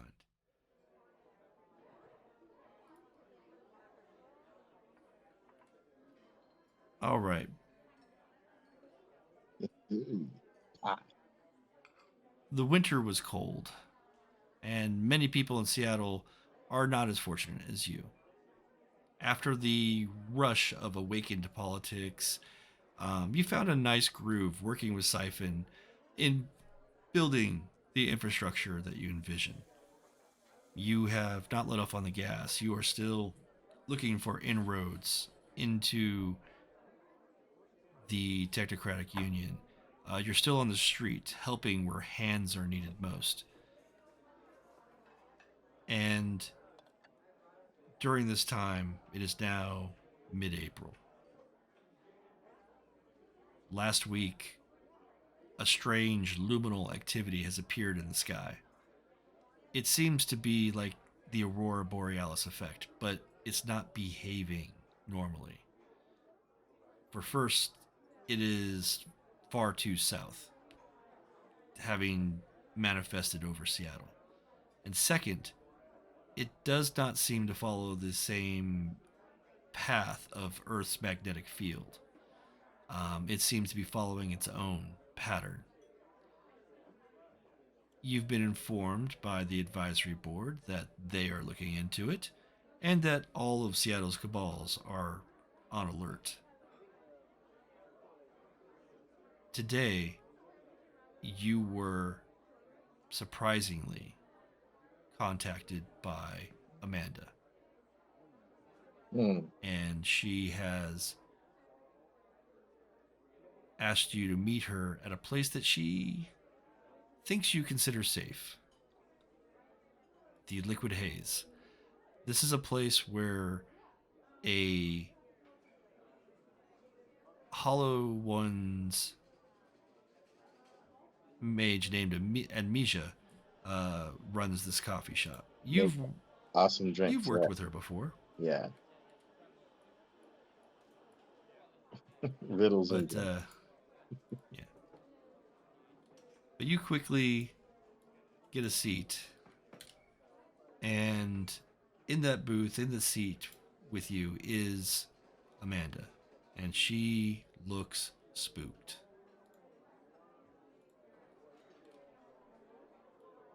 So, Amanda, are you okay? Of course, I'm okay.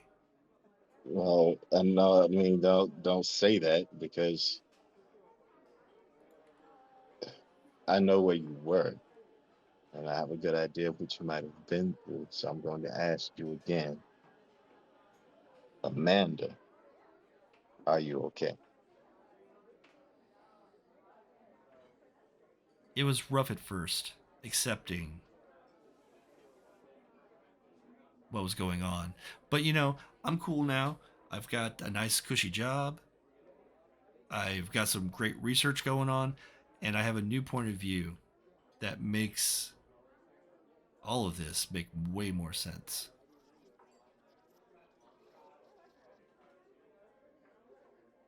And what point of view might that be? That reality deviants, such as yourself, are dangerous, and though you mean well, I don't think that you try to harm anything. You don't help. We need order in this world, not unmitigated magical chaos. And that's what you think this is. This is what you've been uh, I persuaded to believe, because you believed something completely different before that day. And I grew up I want to use some in Atlanta. perception. I want to check her over just from what I can Okay. see. Is there anything that looks like out of sorts or like she's taking damage, You've torture, that kind of thing? using your access to magical sense, you sense that she still has the same awakened avatar. She still has those sparks in her aura.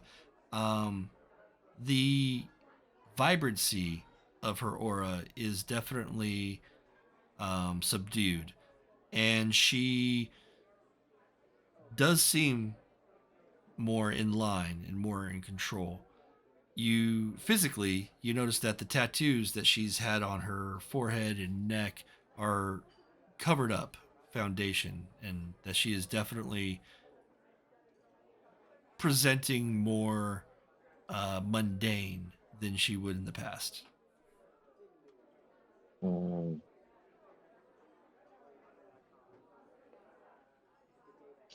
I don't feel like this is right. Why are you here? I'm here. How are you here? How am I here?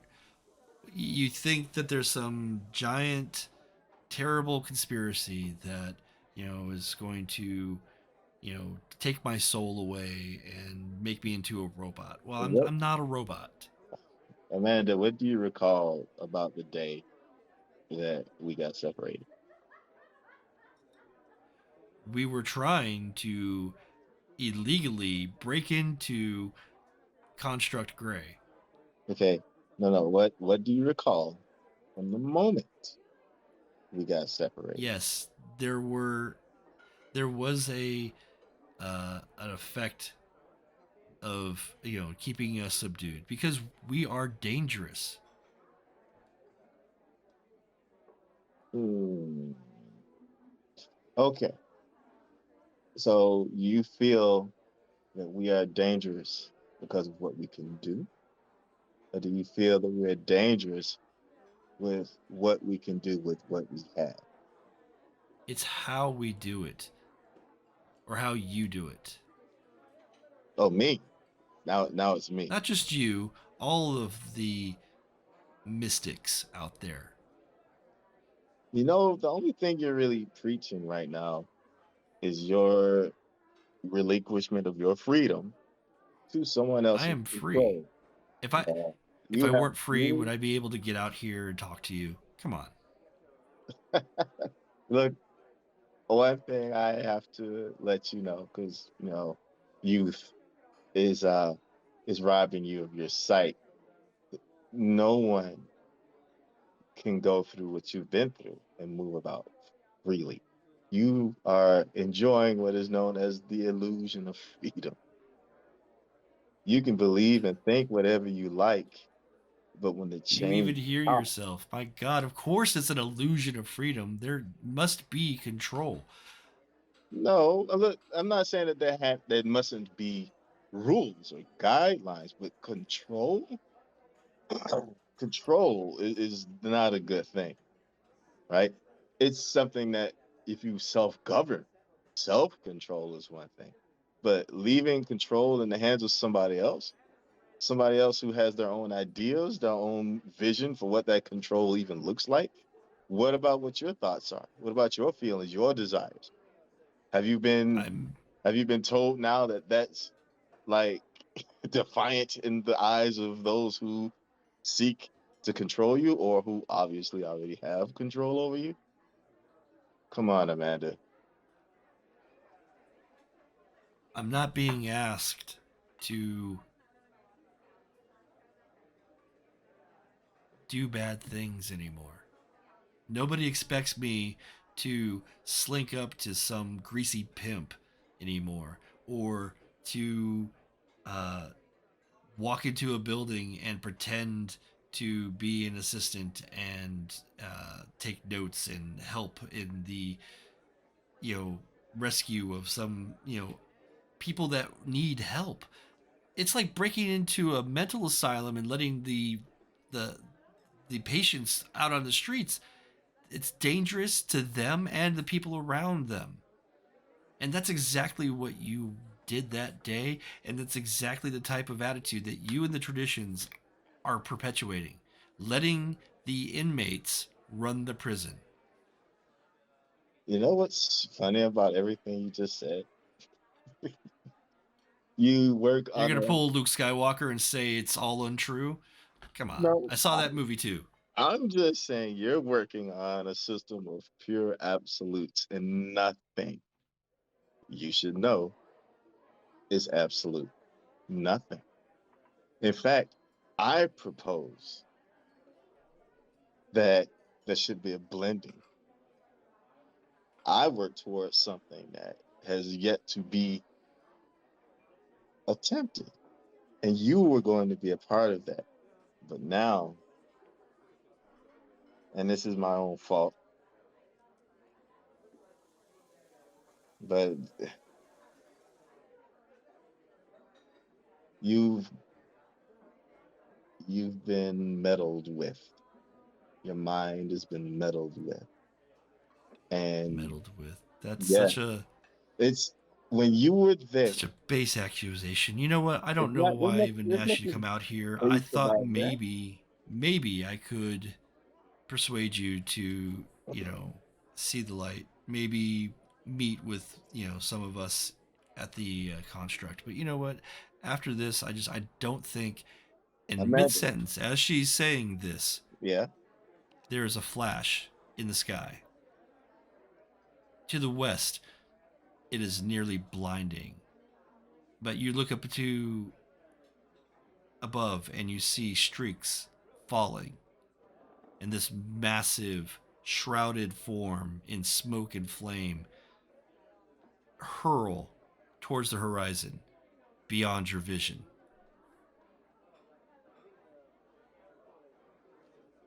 A what moment the, later, you hear,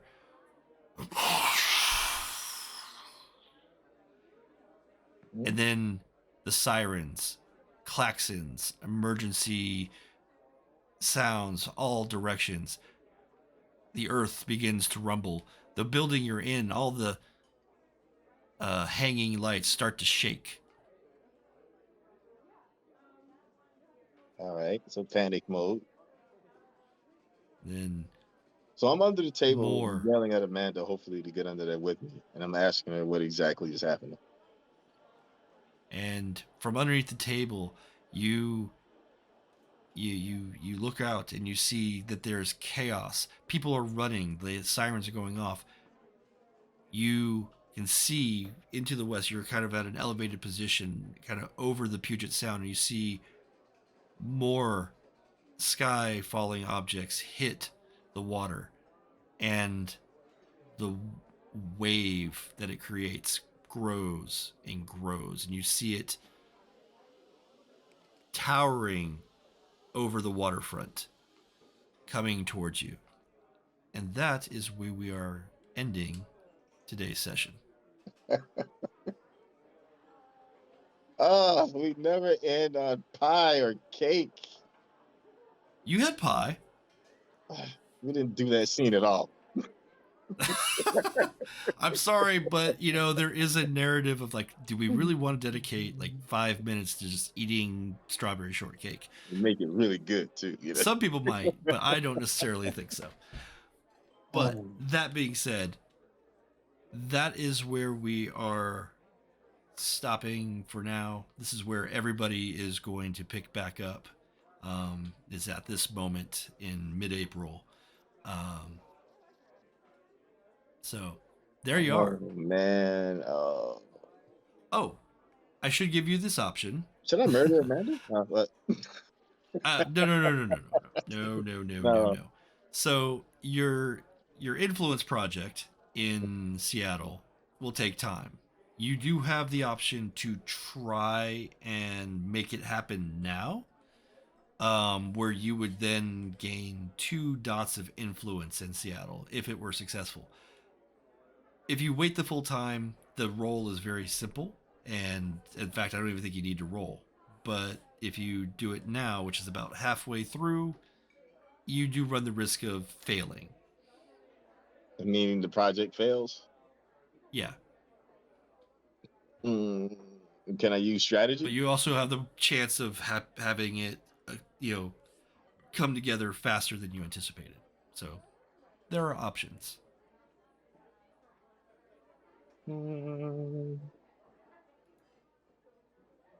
Yeah. Is this something I can use strategy on?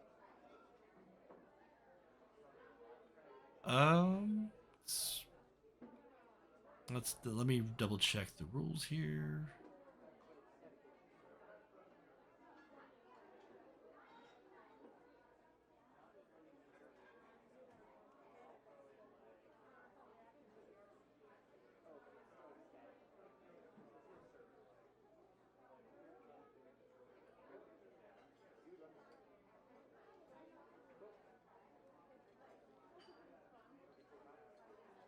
So it's a contested roll. It's going to be the same 9 dice that you rolled versus 4 of mine. And you would just need to get more successes to keep the project alive, and a certain number of successes would reduce the overall time that it's taking. So okay. Well, with strategy, it will give me it will drop the difficulty by 1.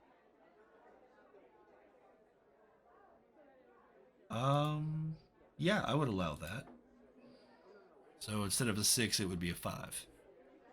Okay. And I'm rolling 9 dice. I gotta beat your 4. Yeah. All right, that's what I'll do. Okay. We will roll that.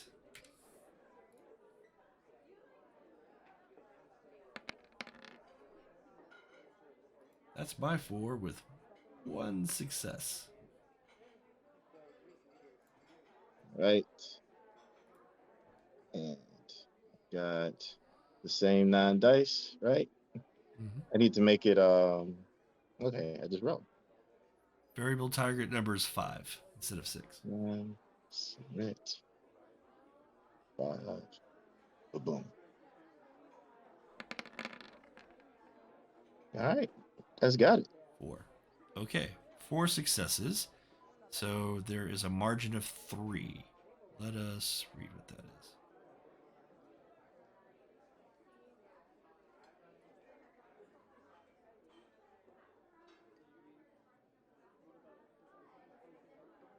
Okay.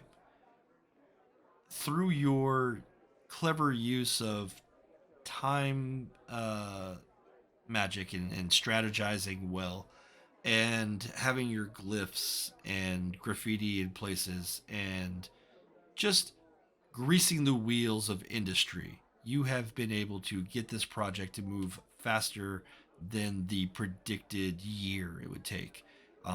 In fact, it looks like you're on target to have the um, the gym completely converted and have your project fully funded um, in roughly another 2 months.